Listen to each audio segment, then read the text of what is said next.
Hello, dear listeners. My name is Danny Johnson, and... Hold on. I'm waiting for her to wake up so that I don't get interrupted again like I usually do. Alright, well, you undoubtedly know me as the What the... my head. Oh, for fuck's sake. What happened? I think I passed out? Yes, you tend to do that quite a bit. What am I doing here? Where are the other survivors? I brought you here for an interview. You have such flavorful potential. Ew. You're like the third creepiest stalker I've ever met. What? Third? Yeah? The second being Lori's brother, and the first being the entity. The entity stalked you? It's wanted me in its realm for a long time now. Me and James and Lisa and Sybil? The entity must be some sort of massive fan of Silent Hill. You had all that attention from the entity and you never took full advantage of it? Ugh, I would kill to be that loved by it. Well, I suppose I do kill for it, actually. Spider Mommy. First of all, ew. Second of all, are we gonna do the interview or what? You're so lame, it's making me physically sick. Hey, don't get snappy with the guy with a knife. I ask the questions around here, not you. And for the first question, what are your opinions on Dwight Fairfield? Is this a reputable interview? Or are you just bored and want gossip? Answer the damn question. Okay. Locker boys. Okay, I guess. However, I find it very ironic that he's always trying to prove himself to everyone, despite being a coward. I guess David's the man in that relationship, but I don't even know if Dwight's the woman. He's more of just the bitch. There are so many times we're about to finish a generator, then he hears a heartbeat and runs off. So, of course, I have to be the one to commit and finish it. Ugh. If that happens one more time, I will strangle him harder than David does. Hey now, killing is my thing. Please. I've killed gods. Only thing you've killed is everyone's vibe. Whatever. What's your opinion on Claudette Morel? Claudette and I don't talk much. She gives very Little Shop of Horrors vibes. Is it because she likes plants? Also, that is a great musical. No, because she has that one tacky outfit that makes her look like one of the background singers. Woof, judgy. Does Meg Thomas dress any better? I mean, she's not exactly fashionable, but she is dressed for the occasion of running from serial killers. I have to respect that. I don't like her, though. She always acts like I'm some kind of outsider just because I fought with cults. Well, it's not like you had a choice, did you? Not in the slightest. Everything from that era of my life was forced on me. I didn't ask for any of that. I didn't ask to be half of another person, or to be some sort of demigod. To be stuck here with all these crazy people. And killers, too. Ugh. I'm just tired of not being able to decide what I want my life to be like. Stupid fucking reincarnation! Oh, the plight of the chosen one. I don't think I'm all that. Well, clearly I am. You can take solace knowing that you're not the main character here. I am. Hey, Ghosty. Weird question, but do you know where the G-spot is for guys? No. Really? Huh. Your head's so far up your own ass, I would have thought you'd known by now. I have no response for that. Talk about Jake Park. Nature Boy weirds me out. He always acts like some kind of doomsday prepper. Trust me, buddy. You can't prep for doomsday. It just happens. I don't have an earthly idea what his plan is either. I saw him and Kate trying to climb a tree the other day, and I was like, why? Trust me, you don't want to know why they did that. Anyway, is doomsday as bad as everyone says it is? It's about as stressful as when you're in a restaurant and the waiter didn't give you enough ketchup and you need to ask for more. That is truly terrifying. That scenario is one of my many recurring nightmares. So, trauma aside, maybe you'll be one of the few people brave enough to talk about Nia Carlson. I have battled horrors beyond your comprehension. But she's... Yes, go on, come on. She's...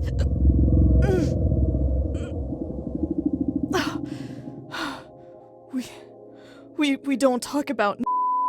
Wait, are you people physically incapable of talking about Nia? We do not talk about... Huh. Move on to Laurie Strode before I gut you. Speaking of gut, I think she's been putting on a few pounds. I guess that's what happens when you refuse to run the killer unless he's Michael. Actually, we just refuse to chase her.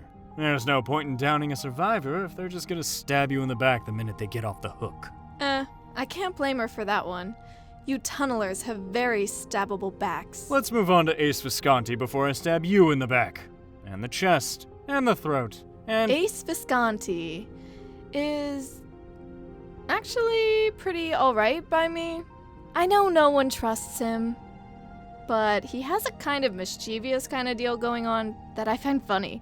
He's like that uncle who offers you alcohol as a kid but tells you not to tell your mother. That doesn't sound healthy. I wouldn't have minded a more relaxed parental figure like that when I was growing up. Would have been a nice change of pace from the mess of family I was born into. Plus, it'd mean I'd have a mom. Ah, I didn't really have one either. My situation is a lot more complicated than, my mom didn't want me because I'm a little creep. What? Who told you that? You just did. David King. Your take? He's hot. Nothing more than that? Did you expect me to, have a super in-depth answer on everyone? Nah. David's a beefcake, and I want him to bench press me instead of Dwight.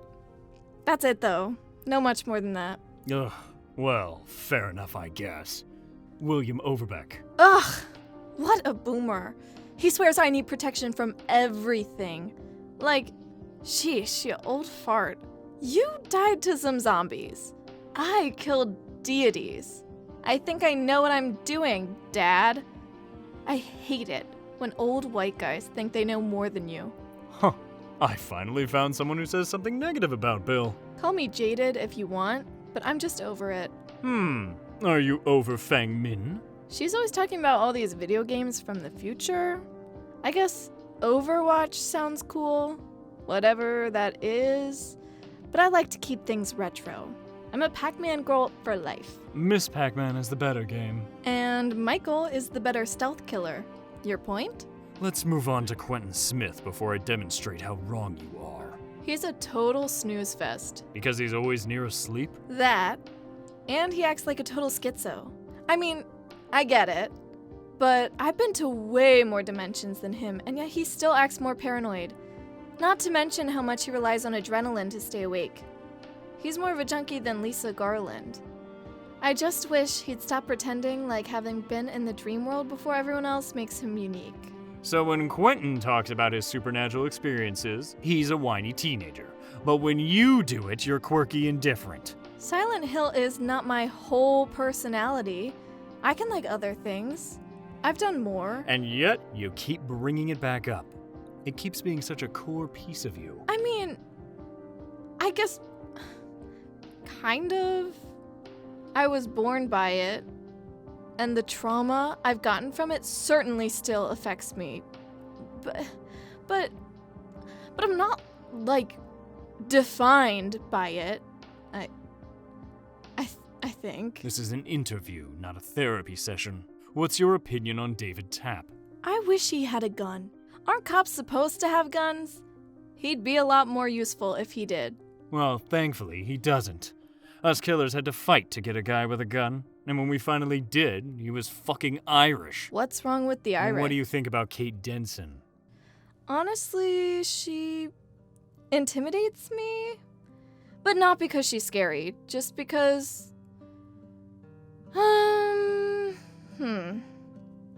Okay, this is gonna sound weird, but have you ever met someone so beautiful that you don't think you're worthy to talk to them? You're just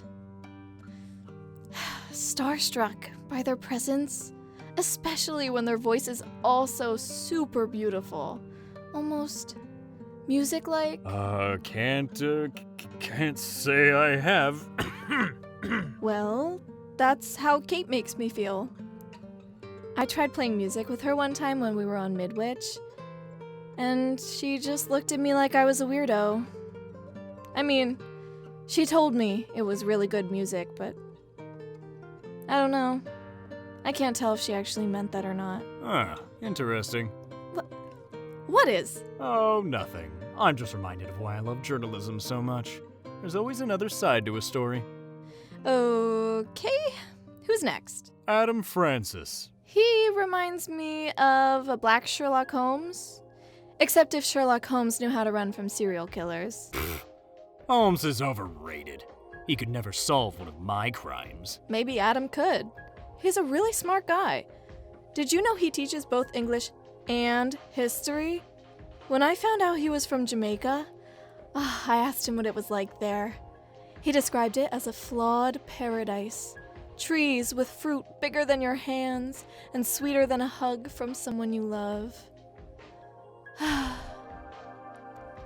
wish I could go somewhere like that. A flawed paradise would be better than a constant hell. Interesting. Would you go there with Jeff Johansson? Probably not. I feel like he's the type to get sunburns easily. He did put me onto some really incredible music, though. Still not as good as Britney Spears, but I can definitely jam to Korn. You would be the type to be a Spears fan. She became popular right around the time I joined the entity's realm. Well, duh! She's the best! Hit me, baby, one more time! Oh, gladly. Wait, hold on. Oh, just kidding, dear. We're only halfway through. We gotta save the real violence for after the show. Wait, what? Anywho, can the audience get your opinion on Jane Romero? I envy her a bit. When she was a big celebrity, she had all eyes on her. And in the realm, she still kind of does. Oh, so you'd like eyes on you. Kinda like the cult's eyes. That's different. I didn't ask for any of that shit to happen to me. And I've already said that I want it to stop. Sometimes I feel like they're still watching. Even here. Oh, trust me. There's always someone watching your every move. Ugh, gross. What if someone were watching you constantly, Ghostface? Wouldn't you feel creeped out? Anyone who gets the honor of watching me do my work should take notes. Yeah, but if they're always watching, they'll see you when you're your most vulnerable too. Like when you're sad or when you fail. I have never failed. Tell that to your parents. You know what? Interview over. Time to fucking die. Hey! Not so fast! You'd be failing right now if you didn't finish this, right? You're proving my point. If you stab me right now, then you're letting down anyone watching you. Including the entity, right? Ugh, fine. Talk about Ashley Williams. Is he the guy who's constantly shitting in the tall grass? Alright, moving on. I'm way too fucking pissed for this shit right now. How do you feel about Steve Harrington and Nancy Wheeler? Those two are the worst to be around together. It's a classic case of lousy ex-gossip with those two. Always saying it's each other's fault they broke up. Well, whose fault is it? It's a strange thing. But it seems like both of their faults, to be honest. Maybe you could try a special episode with the two of them, Ghosty. Like relationship counseling or something. Kidnapping two survivors at once? I like it. Ugh. Dude, I was joking. No. You've inspired me, Miss Mason. If that is your real name. But speaking of inspirations, how's Yui Kimura? I can't wait to get out of here so that you can show me how to ride a motorbike. Motorbikes? Ugh. Aren't those a bit dangerous? Aren't you a murderer? Why do motorbikes, of all things, creep you out? They don't creep me out. They're just... I don't like them. They were always so loud. Kind of the opposite of my style of danger, if you know what I mean. Plus, there was always this group of them at the trailer park. and they would always be at the entrance of it, so I had to go past them to get to our shitty little house. The guys on those bikes always looked at me like I was roadkill. Hey, Ghosty. This is an interview, not a therapy sesh. Whatever. Speaking of interviews, what about Zarina Kassir? She seems nice, but she couldn't go motorbiking with Yui and I. I'm a little worried she'd fall off the bike. Zarina has a tiny frame. I feel like I weigh more, but I'm pretty sure I'm younger than her. You like body shaming, don't you? What? I don't... no? I'm not trying to be mean. I'm just trying to give my detailed thoughts. I guess I should probably stop, though. I don't want any of the girls mad at me. I'm not, actually a bitch. Oh, Cheryl. You don't need to make up for your lack of personality with being mean all the time. Oh, fuck off, Ghostface. You're one to talk. Touché. Do you have feelings about Felix Richter? I know that since he's hot, a lot of the girls here dream of being with him, but if I got with him, it would honestly be for the money. He's nice and everything, but all I can think about is how I deserve to be set up for life given everything I've been through. I saved the fucking world, you know? Never took you for that much of a gold digger. Or a narcissist. I just think that someone with that much money... what could they have really gone through that was that bad? Felix has probably vacationed on every beach in the world. Maybe this is gonna sound selfish, but... fuck, man! I deserve a little bit of relaxation given everything I've been through. If there was a trauma tier list among the survivors, I would be at the very top. It's not fair that both someone like me and someone like Felix are both stuck in this realm. What about Elodie Riccotto? She's filthy rich too, you know. I had a neighbor who reminded me a lot of Elodie. She was much older, though. They had a Shiba Inu who seemed to know more than he let on. Did he know your name was Heather for a while, Heather? Why don't you unpack that, Heather? God, what is your damage, dude? Stop dead-naming me. Wouldn't Cheryl be your dead name? This is so confusing and arbitrary. Yep. Welcome to Silent Hill. Have you talked much with Yoonjin Lee? No, but I totally respect her fashion sense. You should take notes. Oh, please. She's so flashy. I'd like to think my style is more subtle. I'm just saying, if you want to be a more stylish killer, maybe drop the tassels. Or at least not make them float. Why the fuck are they floating? Fashion aside, let's move on to Jill Valentine and Leon Kennedy. Jill's very take action. I like that. If I had an action figure of her when I was a kid, I would have played with it non-stop so I could be a badass like she is. In regards to Leon, he just has all the girls going after him all the damn time. Well, all the girls plus that Nemesis guy. He chases after them harder than the cult chased after me. Any more insight on that? Nemesis is gonna have to back off. Leon is mine. I know Lethal Pursuer is a killer perk, but when I see Leon, I can't help but sprint towards him at full force until— Not insight on that, Cheryl. Ugh, teenage girls are crazy animals. From what I understand, their entire lives were just upheaved by some enormous power they had no control over. Sure, it was an authoritarian-style corporation and not a satanic cult, but that's just splitting hairs. They know what it's like to go through that kind of trauma. And apparently they just have no real life outside of it. Sounds familiar. You can seriously go to hell. No thanks. The Cenobites creep me out. Speaking of creepy weirdo, talk about Michaela Reed. Her and I have a bond for sure. We both had a link to the supernatural before entering the entity's realm. I like knowing another magical girl. This is gonna be a very niche reference, but it makes me feel like Madoka Kaname. Wait, you've seen Madoka Magica? Yeah, wait, have you? Is that even possible? Aren't you from the 1990s and— I find it funny that Madoka Magica Rebellion has some of the best aesthetics seen from the entirety of the franchise, and yet some of the most horrific writing when it comes to the ending. The best part is that it isn't even a flawed concept regarding the film's ending. It's just the execution is terrible. everything built up to Hamura going to heaven with Madoka, and out of nowhere we get slapped with this God versus the devil complex between the two.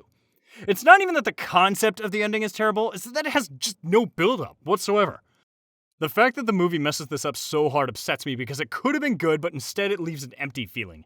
Out of every one-season anime, Madoka Magica is one of the best. It has a fantastic build-up, piling on every single episode. Despite its fault, the payoff in the final episode is incredible. It truly feels like everything is built up to the ending with Madoka becoming God and sacrificing everything to save the people she loves. Hamura has to learn to be okay with the fact that the only way Madoka is okay is in a world where she no longer exists. Rebellion throws all of that away for some half-assed twist. Hamura betrays Madoka for what reason exactly? I don't even know. I just think Rebellion could have had a better ending. But then again, I still need to catch up on Magica Record too. And so, I might be wrong. Oh, and I still think Rebellion isn't canon. How do you know so much about... Well, we're down to our last survivor. What are your thoughts about Mr. Jonah Vasquez? He reminds me of one of the main characters from that one detective show, Numbers. I never really liked that show past season 1. For what it's worth, I do appreciate your relatively consistent pop culture references. I guess I just like getting lost in fictional media. I like stories where characters finally have some sense of control over their lives. I think I can piece together why that is. Yeah, and you know what? Maybe I'm stuck here because of the fucking spider douche, but that doesn't mean that one day I won't have control over my own life. I'm still young, and I'm confident I'll escape my past and figure it out for myself one day. That stupid cult can't hold me back, and neither will this bitch-ass entity. Fuck feeling guilty for surviving. I didn't choose how I came into this realm, but I sure as fuck will decide how I leave it. Oh, really? Yes. I will. Mark my fucking words. Consider them marked. Alright, go ahead. Are you not gonna scream, cry, beg for mercy? Trust me, Danny. I've been through a lot worse. Whatever. I'll see you in the fog.